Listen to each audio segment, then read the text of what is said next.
pessoas! Na nossa primeira aula, nós vimos que é fundamental manter uma comunicação assertiva com todos os stakeholders para criar o famoso goodwill.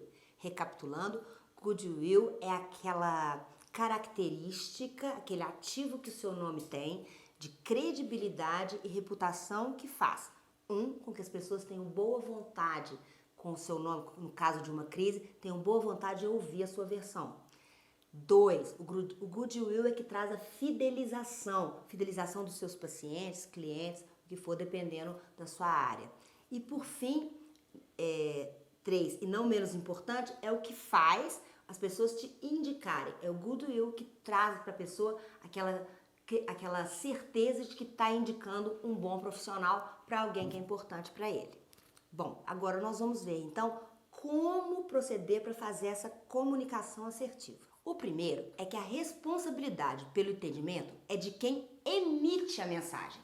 O emissor detém toda a responsabilidade pela correta absorção da informação pelo receptor. Traduzindo, se você não entende o que eu digo, a culpa é exclusivamente minha. Sabe naquela discussão de casal? Se você não entende o que eu digo, bom, se você não entende o que eu digo é porque você não está dizendo direito. Adolescentes também fazem isso. Meu pai, minha mãe não entende o que eu digo. Não entende porque você não soube se expressar direito. O outro não tem absolutamente como saber o que você quer dizer. O outro não tem como saber as suas intenções pelo aquilo que você está dizendo. O outro não tem obrigação de entender se aquelas palavras que você está colocando são ou não as corretas para passar aquela informação. Então, mais uma vez, a responsabilidade pelo entendimento da mensagem é de quem emite a mensagem, ou seja, é sua.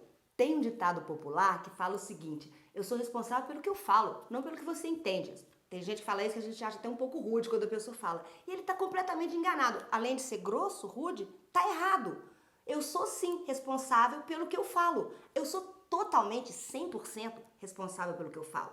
E eu sou totalmente responsável pelo que você entende. Porque se eu falei, a partir do momento que eu emiti a mensagem, eu sou responsável por como ela vai chegar em você, pelo que você vai entender. E se você não entender nada, a culpa é minha. O segundo pilar é: tudo pode ser dito, depende da forma.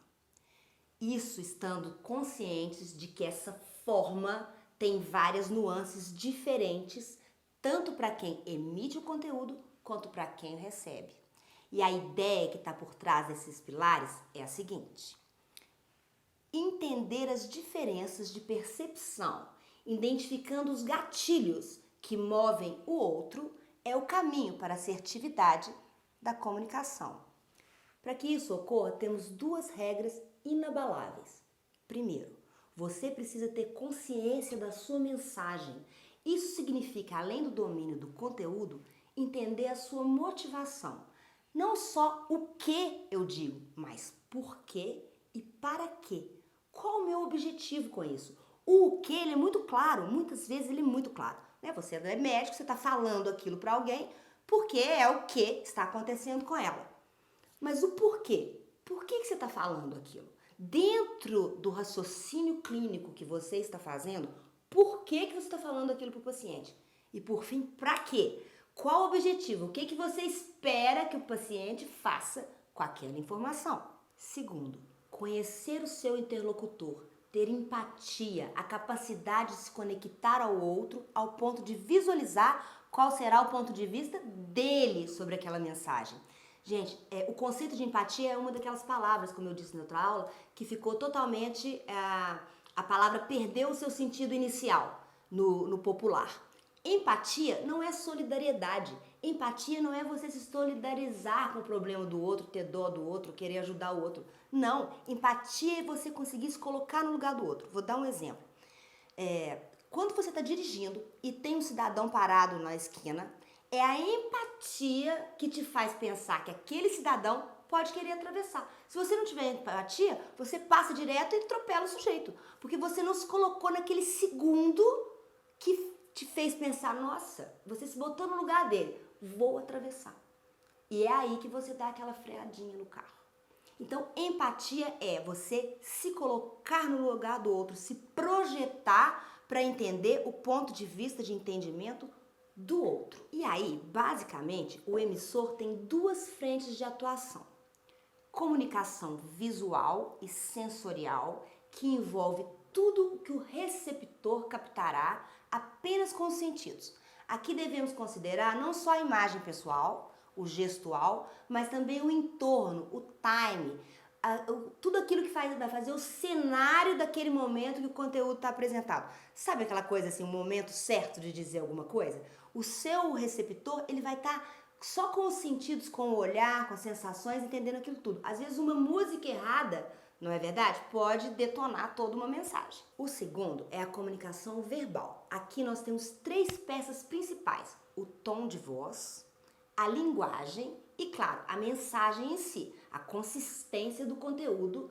E é importante você adaptar a sua fala de acordo com o seu público. Exemplo, se você está falando num congresso, você vai usar uma linguagem mais técnica, uma linguagem mais científica. Se você está falando com o seu paciente, você vai usar outra linguagem. Se você está dando uma entrevista, por exemplo, você vai usar uma linguagem ainda mais ampla, porque o seu paciente, ele já tem até um conhecimento ali do que está acontecendo com ele. Quando você vai dar uma entrevista, por exemplo, sendo fonte para alguma matéria sobre a sua especialidade, você tem que pensar que você está falando desde para a Dona Maria lá que está cozinhando, né, em casa ouvindo aquele rádio, por exemplo, até um especialista que também, seu colega que está te ouvindo. Então você vai adaptar a sua linguagem a esse público de acordo com o seu público. Já o receptor trabalha em três frentes principais. A primeira é a comunicação intuitiva, onde ele reagirá a todos os pontos colocados anteriormente, partindo de premissas pessoais, advindas de toda a bagagem de vida dele. Memórias de pessoas, lugares, cheiros, situações, vivências. Em segundo lugar, vem a comunicação racional,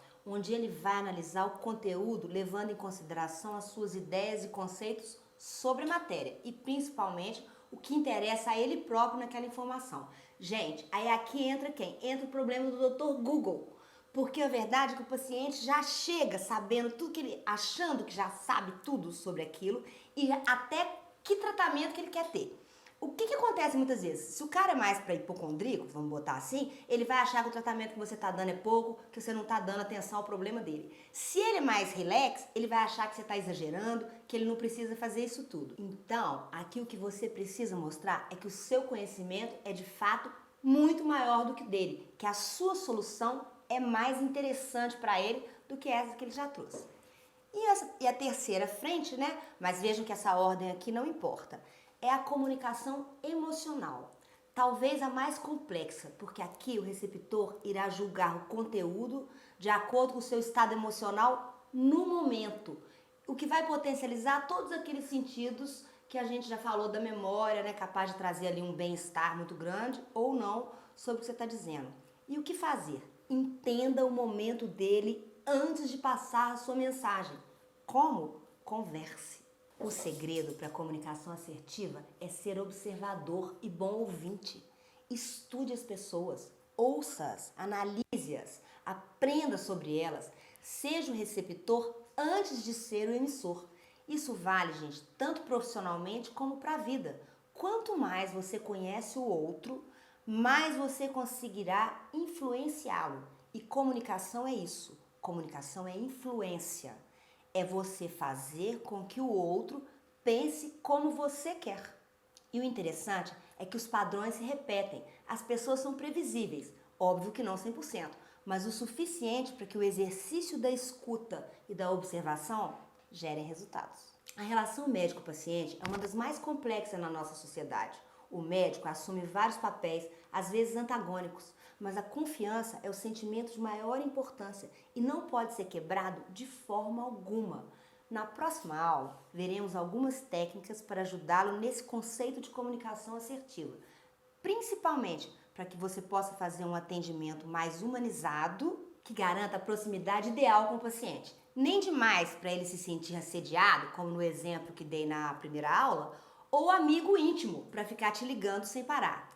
Nem de menos para que ele não se sinta desimportante, negligenciado ou abandonado, ou pior, discriminado.